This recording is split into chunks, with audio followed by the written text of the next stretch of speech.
Welcome to Story Time with Chris James, and back to another exciting episode of the Bag Company Lost in Time. I'm not high, and no, I'm not on any kind of drugs. I'm just a little put out by the way you treat your daughter like a 12-year-old. She's 17 years old, for crying out loud.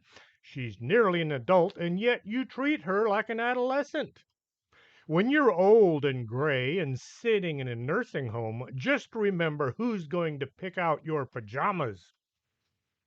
Paula looked at Pam as if she didn't know who she was looking at, which she didn't. Paula, a T-shirt Pam saw this as her opportunity to strike a blow for the downtrodden Pam. I really appreciate everything you guys do for your daughter, but give her some room here. Has she ever done anything to cause you concern besides that time she tried to launch herself from the roof in that rocket? Paula had a shocked look on her face. When did you do that? And why are you referring to yourself in the third person? Just kidding. She'd never do anything like that. T-shirt Pam rubbed the scar on her knee as she thought back on that day. Sarah looked at Pam. Then she looked at World Leader Pam. I take it you're twins or something. More like sextuplets. Our poor mom. World Leader Pam wondered where she'd gotten that weird sense of humor all of a sudden. This is something T-shirt Pam would have said.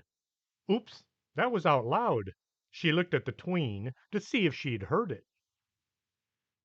If you're sextuplets, where's the sixth one? Sarah looked at Black Jacket Pam's Sarah, who was trying to hide behind her Pam. And you look an awful lot familiar. Do you go to school at. Wait a minute. You're me. The two Sarahs looked at each other. They were both handling this encounter far better than the Pams had done. Black Jacket Pam's Sarah decided an introduction was in order. Howdy there. I'm Cerebellum, Pam Bogus's minion. I get to hang around with her on some really terrifying and entertaining adventures. Meek Pam's Sarah looked at the Pams. She focused on World Leader Pam since she looked like she was in charge. You cloned me, as well as yourself. She said this more as a statement of fact than an accusation. Maybe we should explain what's going on here. World Leader Pam tried her best. Paula nearly ran into the house. T-shirt Pam considered heading back to rejoin the rest of herself, but thought maybe she should try to fix things up between Paula and her daughter. Oh, what the heck. Things can't get any more messed up, can they? She followed her other mother's entrance. Paula was in the kitchen washing a coffee cup. It was already clean, but she needed to clean something. T-shirt Pam was amazed by how clean everything was. This was quite a change from her more relaxed home. T-shirt Pam looked at her, well, the other mother. Oh, come on, you know who's who here. T-shirt Pam stood there staring at her other mother, who acted as if everything was just fine. She dried the coffee cup and placed it precisely on a shelf. T-shirt Pam had an idea. This felt odd since it wasn't anything funny. Paula, Mom, look, I know your daughter, I mean me. I know I'm your only child and all, and I know you're worried about me. But you have to let me have a life as well. She or I need to be allowed to grow up before I'm an old lady living in a house full of cats. T-shirt Pam thought about all the cats she already had. Paula began wiping down the sink and the countertop. As soon as she was finished, she started over. T-shirt Pam got in between Paula and the counter. I I love you. I am so glad you're my mother. I just need to be allowed to be me. Paula looked at what she thought was her daughter, who was acting crazy. It's just that I'm afraid you're going to get hurt or wind up working for some politician or something. She looked long and hard into T-shirt Pam's eyes. I don't want you to get hurt like your Aunt Ramona. Ramona is Paula's sister, who is currently a resident at the state mental hospital. Meek Pam was now sitting next to her, Sarah, while all the other Pams had taken up positions around the living room. They all felt it was well past time these two got together and got on with their adventures. The two were starting to warm up to each other. Meek Pam was actually telling her, Sarah, how to make a laptop computer run twice as fast using an electric pencil sharpener and a potato. World Leader Pam stood up. She looked around the room. Where's your mom? And when is she supposed to get home? There was the sound of a car pulling into the driveway. Paula was sitting in her favorite chair, looking at the girl she thought was her daughter. I never meant to be so hard on you. I guess I was so worried that something bad would happen to you, I became the bad thing in your life. She wiped her nose and tried to dry her eyes. T-shirt Pam was shocked by such a display of grief. Had this been her real mother, they would have been joking about everything by now. So, are you going to allow your daughter, I mean, me, of course, to live a little? Yes, of course. I'm so sorry. I had no idea what I was doing was hurting you so much. T-shirt Pam had a funny feeling in her chest. It wasn't funny as in funny, but as in it wasn't familiar. She moved over closer to Meek Pam's mom. She got as close as she could without feeling as if she were invading her space. Paula reached out a hand and pulled T-shirt Pam to her. She hugged the wrong girl as if her life depended on it. A T-shirt Pam was amazed how odd yet nice it felt. Once all the emotions were over, T-shirt Pam managed to escape Meek Pam's mother's embrace. Uh, I need to go see Sarah. The kid who lives a few doors over. T-shirt Pam looked at Meek Pam's mother. Oh, yes, of course. Go see your little friend. You will be home in time for dinner, right? I'll be home just as soon as I clear up a few things. T-shirt Pam nearly ran for the door. A T-shirt Pam was walking up to Sarah's home just as Mrs. Bellum drove up. She tried to decide whether to run or act natural. Miss Bellum got out of the car and looked at T-shirt Pam. Pam, dear, I'm so glad I ran into you. I have something in the trunk for you. Mrs. Bellum walked around to the rear of the car and opened the trunk. She pulled a huge box out and handed it to Pam. The box was filled with electronic gadgets. There were a bunch of old cell phones, a broken calculator, all kinds of things that people had laying around the house. Maybe 20 remotes. There was a kitchen mixer and a lot of handheld devices that Pam had no idea what they did. Gee, thanks. Just what I remember how you said you could use just about any electronics, so I took up a collection at the office. Mrs. Bellum looked at T-shirt Pam and then she looked at the house. You did such a wonderful thing for me. Are you sure you don't want to come inside and meet my daughters? Sandy is your age, and Sarah needs to get out more. You might just find you have something in common. T-shirt Pam began to wonder what the wonderful thing was she was supposed to have done. Mrs. Bellum led T-shirt Pam up onto the porch and unlocked the door. World Leader Pam looked around the room. We need to hide, quick. Meek Pam's Sarah ran to the garage door. You can hide out here. She pushed the door part way open, revealing a mass of old discarded things that were too good a shape to throw away, but not good enough to keep. She had to push a few garbage bags filled with old clothes out of the way. As she pushed one bag, two more took its place. Pam and Ratty Jeans Pam and World Leader Pam all went to help, moving boxes and bags so they could make it into the garage before Mrs. Bellum got inside. Black Jacket Pam was trying to hold the door open so Meek Pam could slip out there without getting hit in the head by a box of radio parts when the front door swung open. Meek Pam jumped out of the way just as the box fell and pushed the door shut. Everyone stood still, trying to not make any noise.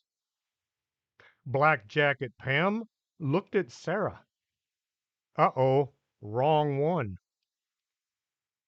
Black Jacket Pam's Sarah was standing in the hallway trying to open the door to the garage as Mrs. Bellum walked in. Sarah, I want you to meet our neighbor, Pamela Bogus. She's really good with electronics. She kind of saved my life. Mrs. Bellum looked at Sarah. Is something wrong? Black Jacket Pam's Sarah looked at Mrs. Bellum. She looked at the door to the garage. She looked at T-shirt Pam, who she already knew. Uh, er, howdy. Good to meet you for the first time ever. Yes, I am so glad to finally meet you, too. T-shirt Pam was still holding the box full of broken electronics. Mrs. Bellum walked over to the kitchen. Do you think your mom would let you stay and have dinner with us? It wouldn't hurt to ask. Uh, yes, I will do that. T-shirt Pam thought hard. I'll call. As she set the box down and dug her cell phone out. As she was talking to Paula, Sandy came walking in. Pam, I didn't expect to see you here. She looked at T-shirt Pam. I see you don't always dress like a mouse. Sandy and Pam were in school together. They were not friends in most of the timelines, and in a few they had never met. Sandy leaned in close. Does your mom know you dress like that? She just found out. T-shirt Pam was wondering if all those jokes she had played on Sandy in her own timeline would come back and haunt her in this one. Paula hung up her phone and looked at Al. I've decided that just maybe we should give Paula a little more freedom. Pamela, not Paula. We should give Pamela just a little more freedom. She is nearly an adult after all. Al was reading the newspaper while Paula started putting dinner on the table. He set the paper down and he looked at Paula. We? I've been saying for years you should let her do more with her life. What happened? Did she say something?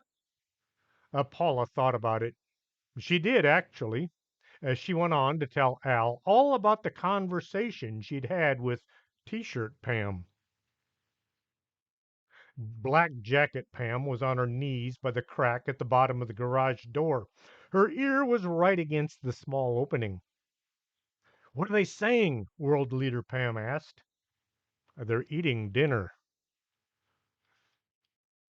All of the Pams, as well as Meek Pam's Sarah, felt their stomachs begin to complain as their mouths began to water. Everyone was super hungry by now. Sarah was the first to voice her displeasure. She's eating my dinner with my family. She made a sniffling sound. Well, in a way, they're her family too. Sort of, in a way. Pam tried to make Sarah feel better, even if she wasn't her Sarah. Here, I have this. It's not quite dinner, but it might help. Ratty Jeans Pam pulled a pack of gum out of her pocket. Black Jacket Pam's Sarah and T-shirt Pam were trying to act natural as they sat there eating and talking to two people that they didn't really know. As the dinner was wrapping up, T-shirt Pam had an idea. She was having lots of these things lately, and none of them involved laughing at anyone. I was just thinking that Sarah might like to go to the bag office with me if that's okay with y'all. Why, of course. I keep saying she needs to get out of the house more. You two go ahead. We'll clean up here. Sandy had a "what do you mean we" look on her face. Sarah looked at T-shirt Pam and then at Mrs. Bellum. Uh, First, I need something out of the garage. It's not very big, but I'll grab it on the way out. See you later. As a last minute thought, she kissed Mrs. Bellum on the cheek, and then she kissed Sandy, too, who looked as if she were being kissed by a total stranger, which she was. Yes, thanks for everything, dinner and things. T-shirt Pam grabbed the box of electronic devices and followed Black Jacket Pam's Sarah to the door to the garage. They pushed the door open and slipped into the room. All the Pams and Meek Pam's Sarah gathered around. We're out of here. Let's go.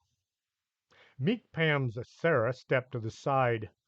Well, it was nice meeting you guys. Have fun. You're going to have to go with us. I asked your mom, and she said yes, and you'll have to come along. T-shirt Pam tried to explain. The six Pams and two Sarahs headed out the side door of the garage. It sure would be nice if we had my pickup instead of having to take the bus, Ratty Jeans Pam said. Maybe we could borrow Dad's pickup, Meek Geek Pam said. Ah, good idea, but who's going to ask? Pam asked. I'll go. Everybody turned and looked at Meek Pam. Are you sure you can do this? T-shirt Pam asked. I think I can. Meek Pam had a look of not quite determination on her face. She walked to the front door of her house and went in through. All the Pams tried to look inconspicuous as they milled about on the curb. A black and silver pickup pulled to a curb right next to them. He said okay. Meek Pam was behind the wheel. They all tried to get in with as little difficulty as they could manage. Meek Pam was driving since, well, it was her dad's pickup. World Leader Pam got the passenger seat because, well, she was the leader. The other four Pams piled into the back seat. Black Jacket Pam's Sarah had to climb in on top of everyone's lap, and Meek Pam's Sarah wound up sitting on the console.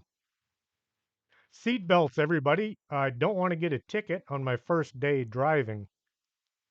There were only 3 seat belts in the back seat, so Black Jacket Pam ran hers around her Sarah. Pam wound up seat belted in with T-shirt Pam. Officer Nancy Hildenpfeffer was waiting for any speeders to go by so she could drop kick them into a ticket or 12. She was still feeling a bit weird after she ran in to that witch from those weirdos at that paranormal place. She popped a mint in her mouth, trying to get rid of the memory of swallowing a frog and a bunch of dog hair for fiber. A black and silver pickup went by. There was a kid sitting in the middle of the front seat. I'll bet she's not wearing her seat belt. Officer Hildenpfeffer turned on her overheads and fell in behind the pickup. Meek Pam saw the flashing red and blue lights. Oh no! The police are pulling us over. I'm going to get a ticket and probably go to jail. I didn't do anything wrong, did I? She hit the brakes, but then thought better of it and signaled as she was turning right. She pulled over to the curb and then pulled forward into a parking lot to get out of traffic, even though there was none. Meek Pam carefully parked between the lines. She set the brake, rolled down the driver's window, turned off the engine, turned on the overhead light, and put on the emergency flashers. She had her driver's license and insurance card out with both hands firmly placed on the steering wheel. Officer Hildenpfeffer looked at the young girl behind the wheel. License and proof of registration and insurance. Pam handed over the required documents. Do you know why I pulled you over? She looked at Sarah sitting on top of the console. T-shirt Pam should have kept her mouth shut.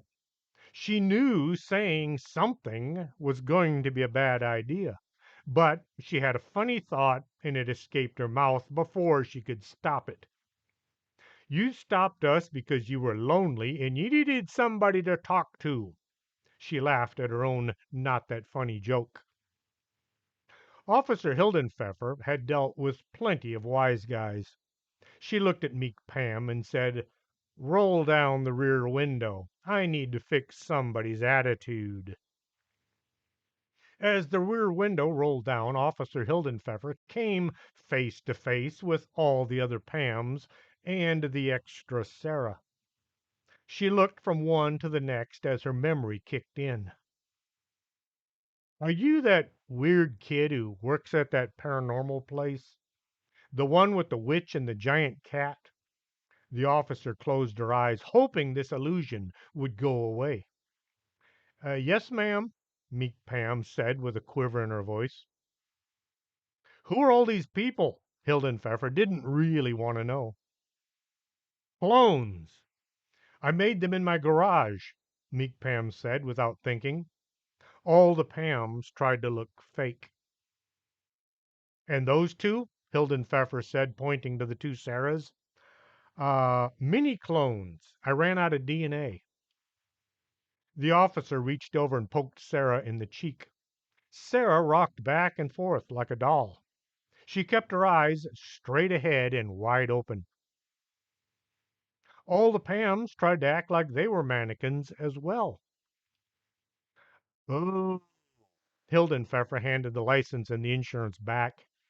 PD doesn't do paranormal. Take your scientific experiments and get out of here. She walked back to her cruiser and drove away, heading in the opposite direction.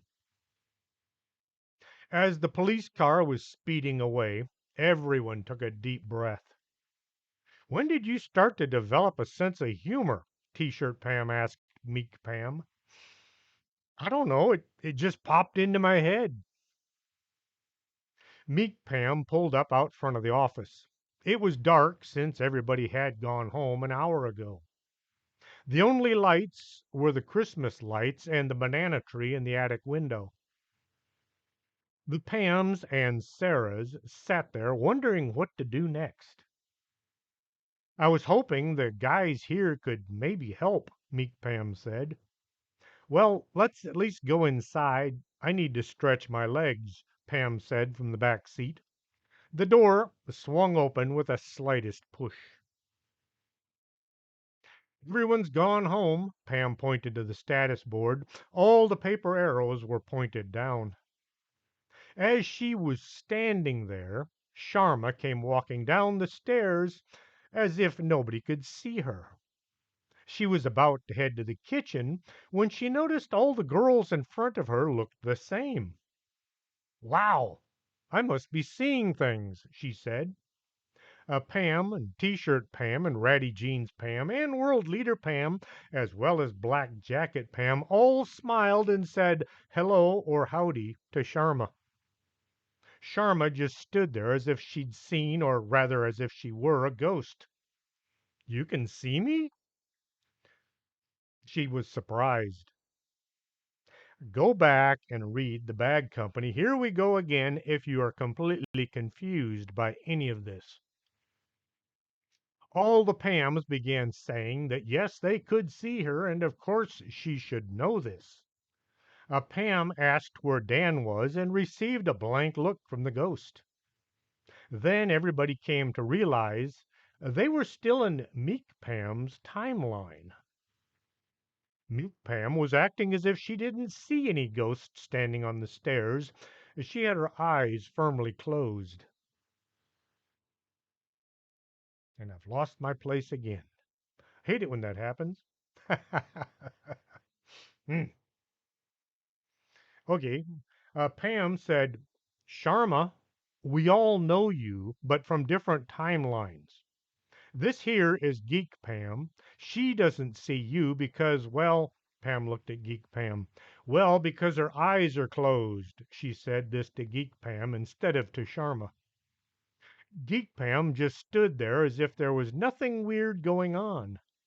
My mom says there's no such thing as ghosts. Then who's this standing in front of you? Pam asked. Geek Pam opened one eye. The ghost was standing there looking like a woman from India, only she was dressed like she was going to a rodeo. I thought ghosts would look like, well, ghosts. The two stared at each other for a bit. What say we go see if Eddie has left anything to eat? I'm starving, Ratty Jeans Pam said. The library had its own refrigerator where Eddie kept all the sandwiches that nobody ate, which was most of them. A T-shirt Pam and black jacket Pam's Sarah had already eaten, so they got busy trying to make some coffee while the others looked for food. Who wants the peanut butter and jellyfish sandwich? Pam tried to hand it to anyone. How about the rhubarb and potato salad sandwich? Wanda Burkowski sat in her usual place, a slightly old cup of coffee in front of her. This seemed to be the one thing they all had in common. Sharma wasn't used to having anyone seeing her or talking to her, as she'd been living in the attic all alone for the past 6 months, ever since her home had been sold and a new couple moved in. The renovations were not to Sharma's liking, so she'd left. Pam filled her in on what was happening and how things were different in their other timelines. Tell me more about this Dan person. Sharma wanted to find one of her own. T-shirt Pam placed a fresh cup of coffee in front of Wanda and pulled a few cobwebs from her chin. She grabbed the ashtray and dumped it out under the sink. As she was putting it back, she looked closely at it. Then her eyes went to Wanda. Who around here is allowed to smoke inside? She asked anybody with an answer. World Leader Pam said, nobody. They stopped allowing smoking way back in 2001. Health issues, you know. Then why are there cigarette butts in the ashtray every day? Everybody looked at Wanda, and she just sat there thinking and not moving. With coffee cups all around, the Pams and the Sarahs, along with one ghost, tried to think of what to do about their situation next. Where do you think this Dr. Spudmaker is? World Leader Pam asked Geek Pam. I don't know. The only time I ever saw him was at the mall. Ideas? World Leader Pam didn't have any, but with all these Pams working together, somebody should be able to come up with something. He'd need a really huge source of power in order to manipulate time. I would say he would need at least 500,000 gigawatts, just as a guess, Meek Geek Pam said. Where would you find that kind of power around here? Ratty Jeans Pam asked. Maybe he has his own nuclear generator hidden away somewhere, T-shirt Pam said, more as a joke than anything. Pam thought about that weird machine she had seen in the basement of the mall. Sharma, you said that you were in charge of building the shopping mall. Was there any plans to build a basement? Sharma was still getting used to being seen and heard by this collection of lookalikes. Well, actually, yes, there was. It was originally meant to be underground parking. She found Pam to be the most attractive member of this bunch of lookalikes. She couldn't put her finger on it as to why, but this one Pam just felt nicer than all of the others. We'd gone ahead and built the underground parking facility, and then somebody from the city came along and they told us that we couldn't use an underground parking lot because of venting.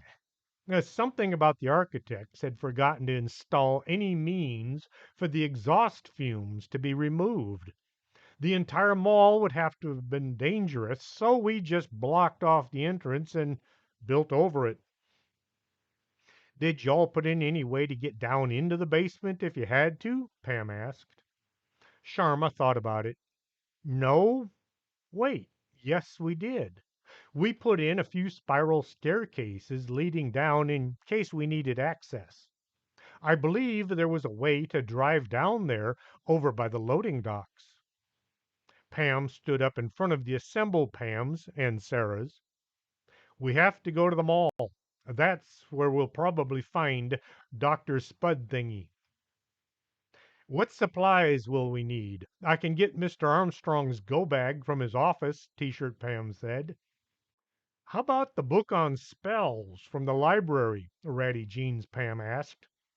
Ah, forget the go bag. Grab a couple of shotguns, Black Jacket Pam added. World Leader Pam gathered all her counterparts together. Here is what we will do. Black Jacket Pam, along with her Sarah and T-shirt Pam, all went out back to the storage building. Pam got the keys and fired up the company car, the 1970 Cadillac hearse. The engine had been souped up by some past employee who had a thing for cars. The music immediately came on at an uncomfortable volume.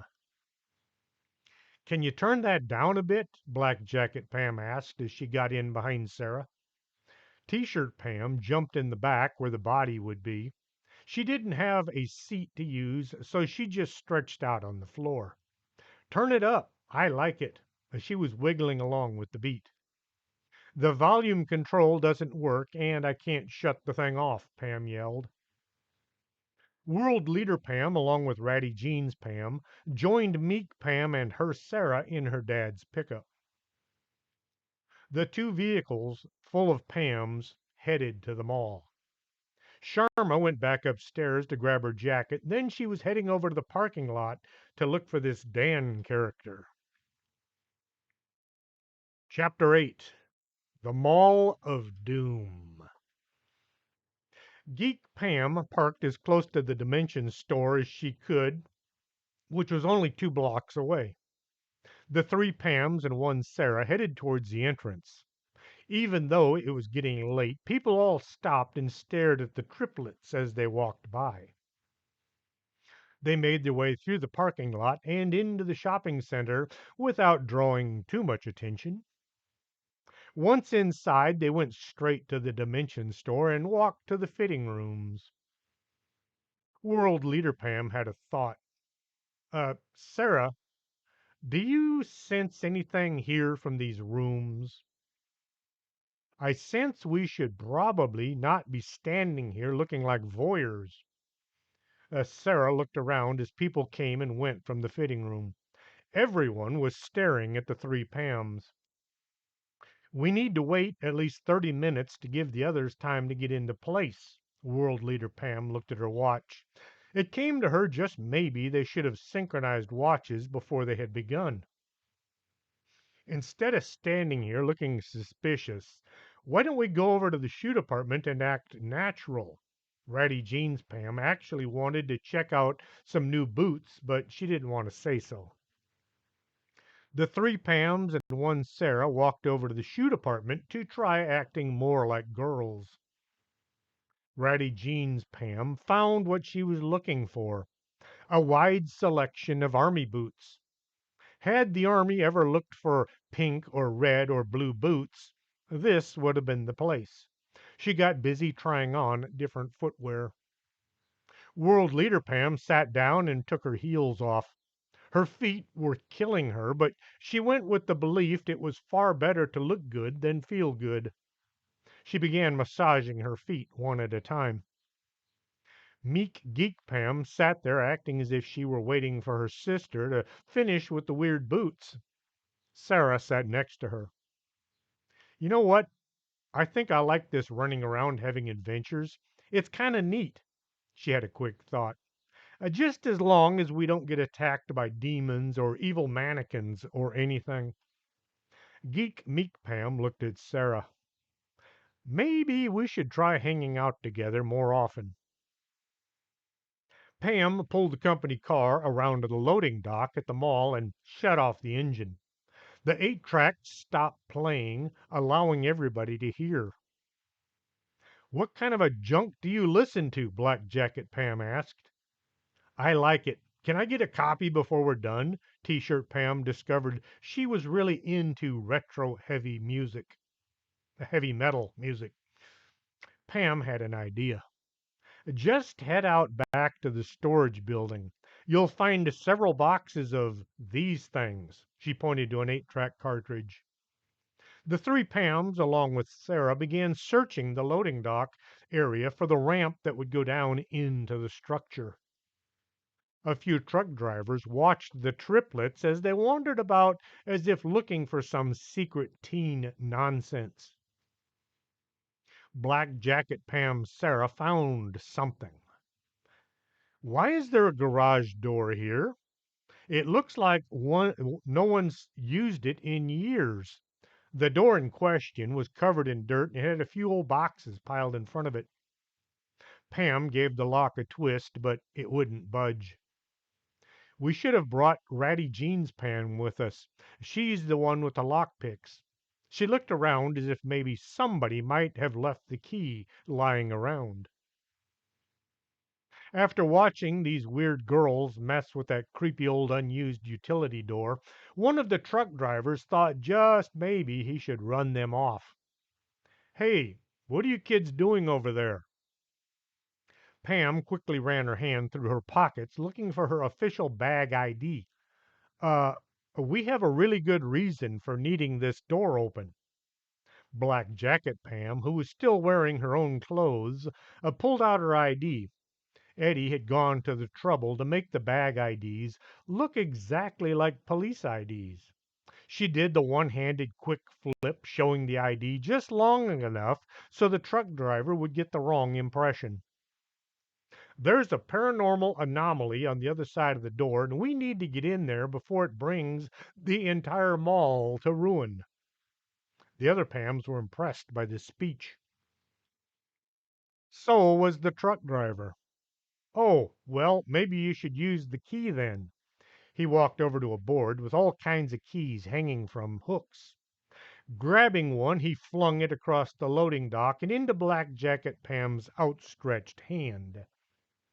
It would have landed in her grasp had Black Jacket Pam ever tried playing baseball or catch or any sport involving catching things with her hand.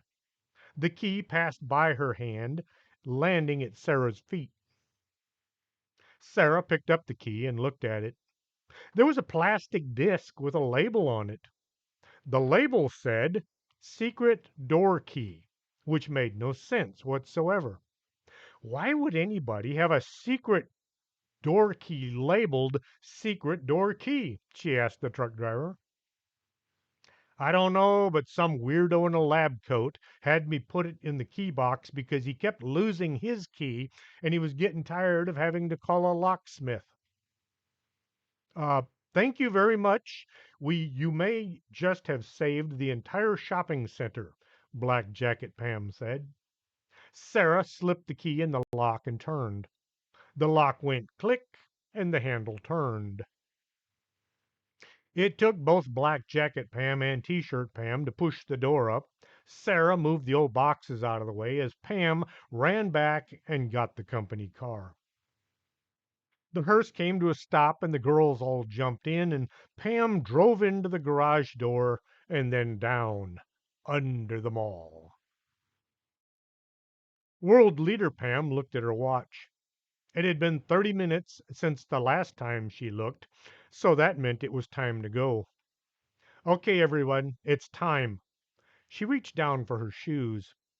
Her hand went back and forth, but found no shoes under her chair. She looked down, but the footwear she had been wearing was gone. Ratty Jeans Pam came walking back from the checkout. Her ratty jeans were tucked into her brand new pink combat boots. I'm as ready as I can be. She did a little shoe show for the others. World Leader Pam looked around for her shoes. She looked in all the shelves in front of her. She looked behind the display behind her. My shoes are gone. I can't go into battle barefoot. She looked to Geek Meek Pam for help. Geek Meek Pam reached up onto the shelf and pulled down a pair of shoes. How about these? She offered the shoes to World Leader Pam. They were plain old walking shoes. No bling, no glitz, no flash. World Leader Pam looked at them with dismay. They look very comfortable, but they're just not me. Geek Meek Pam pushed them forward. Do your feet hurt? Well, yes, but are we about to go up against unknown dangers? Well, yes, of course. Can you run for your life in heels? World Leader Pam had to admit that Geek Meek Pam had a point. Several points. Well, okay, but how am I going to pay for them? I didn't bring my wallet. World Leader Pam never put anything in her pockets because things in pockets made bulges and misaligned her suit. She always left her wallet in her pickup. Ratty Jeans Pam wound up using her ATM card to buy World Leader Pam the shoes.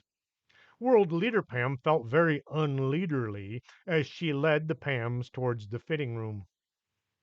We're a little behind schedule. I hope nothing else comes up. Ratty Jeans Pam moved ahead a few quick steps. She pulled her lockpick set out and attacked the maintenance door. The door swung open just as the rest caught up with her. They all slipped through the door and down the stairs before the clerk even knew what to say or do. Ratty Jeans Pam pulled the door shut and locked it.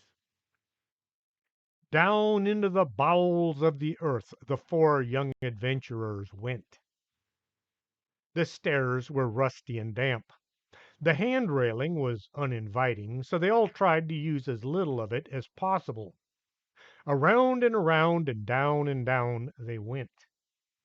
There were dozens of thick cables running up the side of the stairs. Some were red and others were yellow.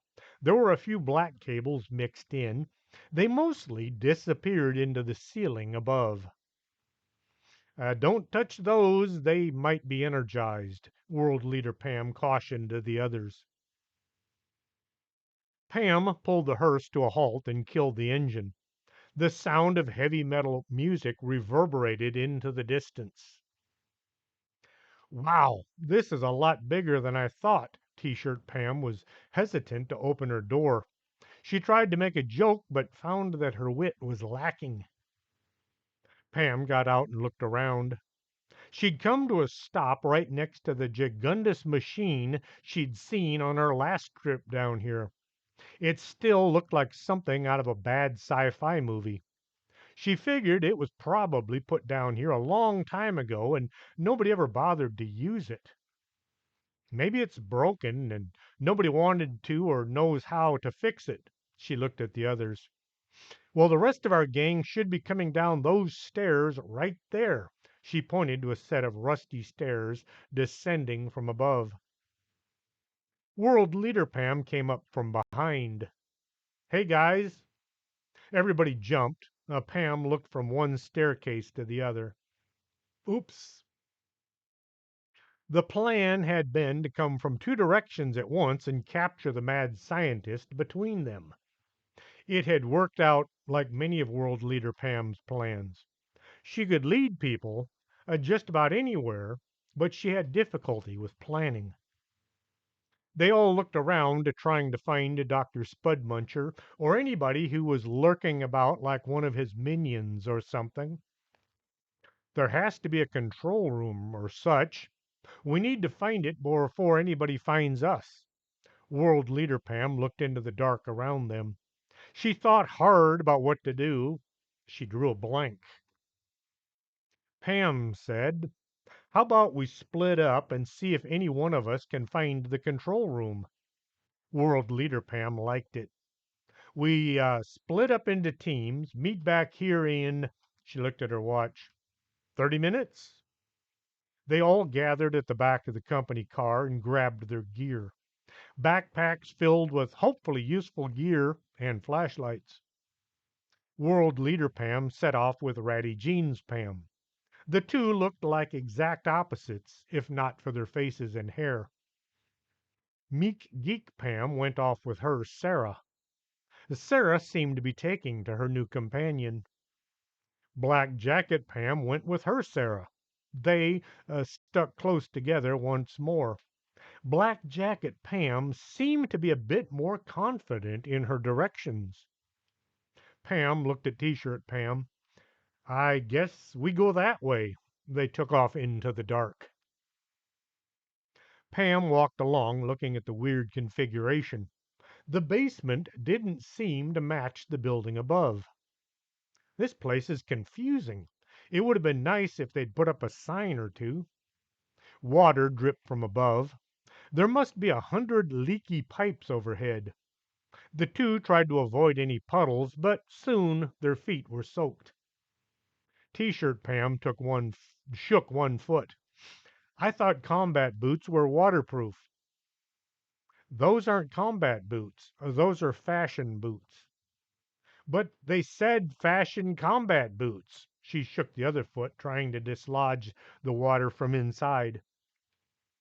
A sound came to them from the distance. Both Pams tried to stand behind the other. "What was that?" "It sounded like something trying to sneak up on us." They stood there in the dark listening. The sound was slowly coming closer. It sounded like somebody was dragging a huge dead thing across the wet floor. Pam and T-shirt Pam both tried to get behind each other, to get the other one to stand in front, just in case the thing was, oh, say, a giant man-eating worm that had decided to become a giant girl-eating worm instead. One of the giant tongue monsters appeared out of the darkness. Had the two Pams not been frozen with fear, they would have tried to run. The creature slithered along as if not interested in the two tasty morsels standing there in front of it. The tongue monster just kept slithering by. As it passed the two teens, they could see that it was actually a mechanical monster, a robot tongue monster. "It's a robot," Pam said, in case T-shirt Pam hadn't noticed. "It didn't really look all that dangerous." Pam thought back to being caught by the sticky tongue and being dragged along the floor towards its gaping jaws. They walked a little farther and came to a wall of mannequins. They were mostly broken or missing parts. There might have been 60 at the most, all lined up across the floor. "They don't look so intimidating now, do they?" World Leader Pam had considered going to the right. She thought about maybe this was the wrong way, so she thought they should go left instead. She looked at Ratty Jeans Pam. Her look-alike began walking to the right. "Okay, that's the way we need to go then." The wall to the other side of them began to grow closer together. Soon the two were walking along a hallway. A very wide hallway, but it was still a hallway. "I wonder if we're even under the mall anymore," World Leader Pam asked. "It feels like we've been walking for hours." Ratty Jeans Pam was ready to turn back. World Leader Pam checked her watch. "Well, it's time we turned back."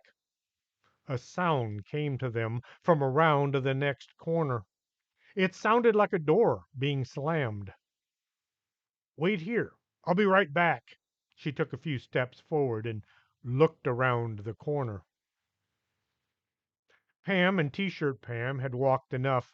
They were about to turn back when they heard someone running. They both took up defensive positions behind a pile of shopping carts without any wheels. Pam scanned the darkness. There was a light coming their way. As the light grew closer, Pam could make out Ratty Jeans Pam was running their way. She stepped out from her sort of protection. Hey, Pam, what's up? Ratty Jeans Pam had to stop to catch her breath. He grabbed Pam, world leader Pam. I was going to try to help, but she waved me away. I think she's going to try to get information from him while we sneak up from behind. He who? Dr. Spudmuncher? Ratty Jeans Pam just nodded. Let's round everybody up and go show this Spud head who he's messing with. World leader Pam opened one eye. The top of her head hurt as if somebody had used it for a nail. It took a few seconds for her vision to clear. She looked around the room. It looked as if somebody was using it as a combination office, workshop, and bedroom. There was a desk, up piled high with papers and books. There was a workbench with a collection of all kinds of electronics that would make Geek Pam blush. In one corner was a bed that needed attention. She tried to brush her hair from her eyes. Her hand didn't want to cooperate. Looking down, she saw that her hand was secured to the arm of a chair. World leader Pam came awake. Both arms were bound to the arms of an old government issue office chair with duct tape. The arms were steel and very well made, and they were painted an ugly green color. She tried to move any part of her body. Her feet were secured to the top of the base with what looked like more tape. It was wrapped around her new walking shoes. World leader Pam tried to work her way free. Looking around at her predicament, her eyes came to a halt. She looked with anxiety at the tear in her skirt. It was 2 inches long and right in front where anybody would be able to see it. Oh man, that looks horrible. She tried to move her leg to somehow make the tear look not quite so bad. Her legs could only move so far since her feet were attached to the arms of the base. As she wiggled, one foot popped out of her shoe. Okay, this is something. World leader Pam tried the other foot and it came out of the shoe as well. The duct tape was still holding her shoes in place. The floor was covered with all kinds of things dropped over the years. World leader Pam looked down, trying to be sure not to step on anything nasty. Placing her foot on the floor, she tried pushing. The chair scooted along on its casters. All right, now I just have to work my way over there. She stepped on something that squished up between her toes. Ugh, oh man, icky. She looked for something to rub her foot on to hopefully remove whatever was stuck to it. All the Pams, well, all the Pams that were not currently taped to an office chair, met up at the hearse. What do we do, Ratty Jeans? Pam asked. We go to lunch and come up with a plan, T-shirt Pam suggested. Where exactly were you when World Leader Pam was snatched? Pam asked Ratty Jeans Pam. Ratty Jeans Pam looked around her. We were down that hallway near an office. It was way back in there. Pam wished they had a layout of the underground complex. Okay, here's what we do. She looked at the others, hoping for inspiration. Pushing with her foot, world leader Pam was making headway across the office floor. She'd somehow managed to find just about every squishy, sticky morsel laying on the floor, which were now all stuck to her feet. The chair bumped up against the wall. She tried looking over her shoulder to see where the door was. Just a little to the left. She tried pushing in the right direction. The door was closed. World Leader Pam tried to put one foot. World Leader Pam tried to pull one hand loose from the duct tape, but it refused to relinquish its hold on her arms. Dang it! How am I supposed to escape if I can't open a simple door? She kicked the door with her foot. Well, that was stupid. She looked at the smear her foot made on the door. It looked like peanut butter and banana. So that's what I stepped in. The smear was right next to the doorknob. World Leader Pam got her foot up next to the knob. She got the other foot up next to her first one.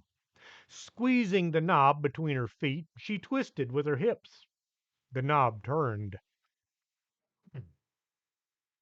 World Leader Pam sat there holding the doorknob with her feet. She would have to pull the door inwards in order to open it. She tried bending her knees, but this only pulled the chair along with her towards the door. Urgh, this is just too weird. World Leader Pam leaned forward with her body. She looked at the door in frustration. How am I going to get this to work? She leaned back into the chair a bit too hard. The chair scooted back and her legs went with it. The door pulled open a few inches. World Leader Pam got one foot around the edge of the door and pulled it in towards her. Now, with the door open, she pushed herself and the chair out the door and into the dark hallway. There was a sound coming from the hallway to her left. It sounded like somebody was trying to sneak up on her. I'll show you who's who, as she began pushing herself along the hallway to her right. The Pams slowly crept along the dark hall. They were all so close together they were constantly stepping on each other's toes. They slowly made their way to the rescue. The hall was a lot longer due to the tension they all felt. T-shirt Pam thought she could crack a joke to alleviate the anxiety. She thought about it, something funny to say. Her mouth felt too dry to speak. After running several jokes around in her head, she decided to just not say anything. Black Jacket Pam was thinking about the hallway they were following. It had started out going to the right angle, away from where they'd started. It took a gradual bend to the right. After walking for 15 minutes, they should be working their way back towards the hearse. Black Jacket Pam Sarah was thinking she really should have stayed home today. Maybe she should have gone with her sister. It would have been far more fun to have spent the day bothering her than be wandering around down here in the dark. Ratty Jeans Pam was thinking it was well past time she started dressing a little better. Her wardrobe was mostly torn and messed up things that she'd picked up at rummage sales and yard sales. I need to dress for success. Look like I know what I'm doing. She hoped that had been her inside voice, not her outside voice. Geek Pam was thinking she should talk to her uncle about maybe going on an investigation or two, and get away from the receptionist's desk and maybe earn her keep. Geek Pam Sarah was wondering what she was doing running around with these weirdos. Pam stopped walking. Everybody ran into her in the dark. There's a door, and it's open. She pointed to the light coming from the right. Somebody should move forward and have a look. She waited for a volunteer. Anybody want to go have a look? She listened to the silence. I guess I'll go take a look. Pam crept forward. She was hoping this would be just a room and not a conveniently placed opening used by Dr. Spudwutsits as a trap. She got right up against the edge of the door.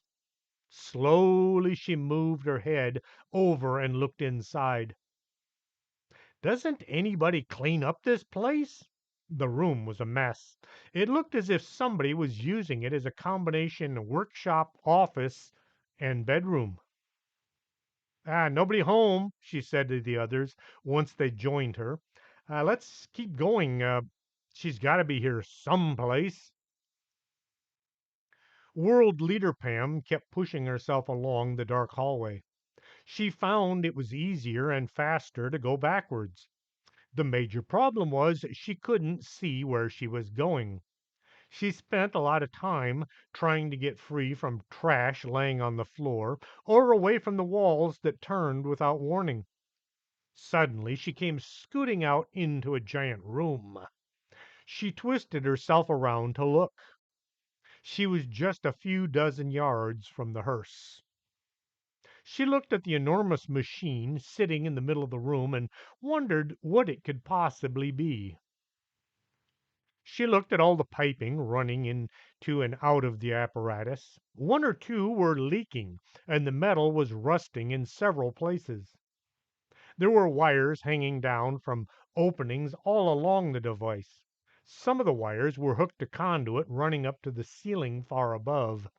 Others just hung down to the floor. There was a mass of cables running from one end, giving the contrivance the appearance of some giant sea monster.